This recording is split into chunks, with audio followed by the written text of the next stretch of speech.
Okay, so at this point we were talking about marine life interviews, but unfortunately we couldn't find that on Disney Plus. So we are going to go straight to Lou, which was the paired with Cars 3.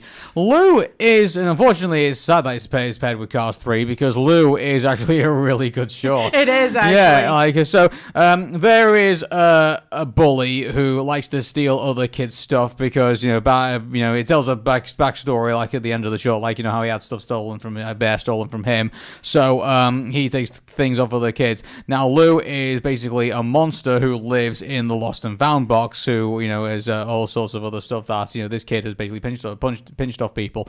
So he decides to go after the kid and try and get some of this stuff back. And but then it shows him the bear that he had taken off him and that he had that the entire time, and he would only give it back to him if he hands back all the other stuff from the lost and found box, which is always taken off other people.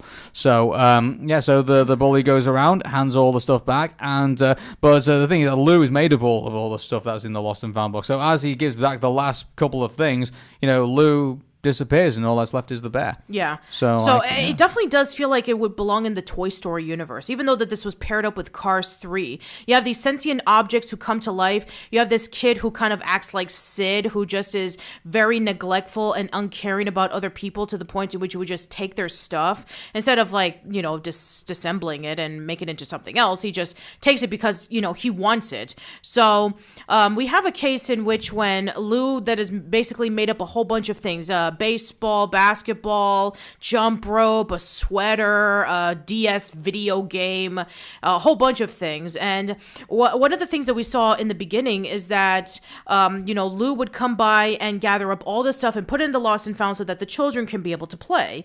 And then we have the boy, I think his name is JJ, because that's what it says in both his underwear and on the teddy bear.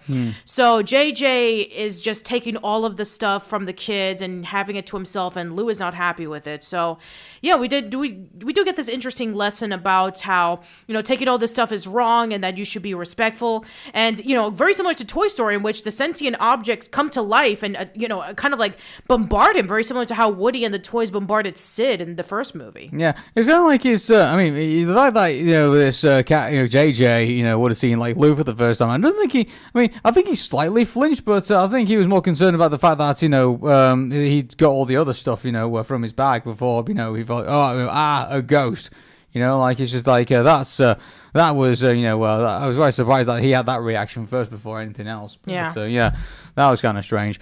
But besides that, it's a short that takes place in it only takes place in a playground, only a small amount of space to. Mind you, they only be like 5-10 minute shorts. You don't really need that much space. Yeah, you don't really need that really much. It's usually in like one surrounding. So exactly. Yeah, nothing too much in terms of like a playground that you would see in an elementary school where a bunch of kids are running around and playing. So yeah, not much in terms of the setting, but it makes a lot of sense why there would be a lost and found there, because kids lose stuff all the time. Well, yeah, there's also lost and found places at schools. So there you go. So it's a relatable scenario. It's a relatable story. It's a relatable, it's a down to earth short, which I think Pixar do very well in. I think in regards to that stuff. So by the way, it looks, the action in it also is pretty good as well. Yeah. It makes me wonder, would Lou have made a good movie? I would look at it and think, I'm pretty sure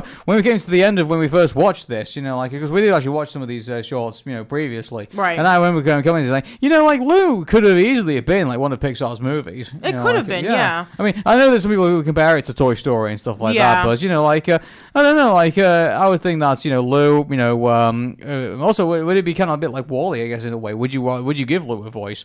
Would you have JJ kind of being getting some celebrity kid actors to kind of narrate everything that's going on? I don't know. It's I don't know. At the end of the day, it's definitely a really good short.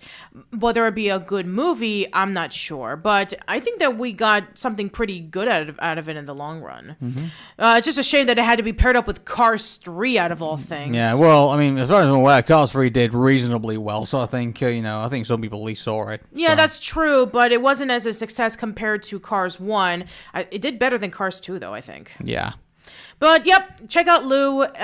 See for yourself on why people really do enjoy it, even though it's paired up with a movie that's not that great. Well, anyway, it's the short itself, I think. Yeah, the short itself is pretty good. So yeah, check it out.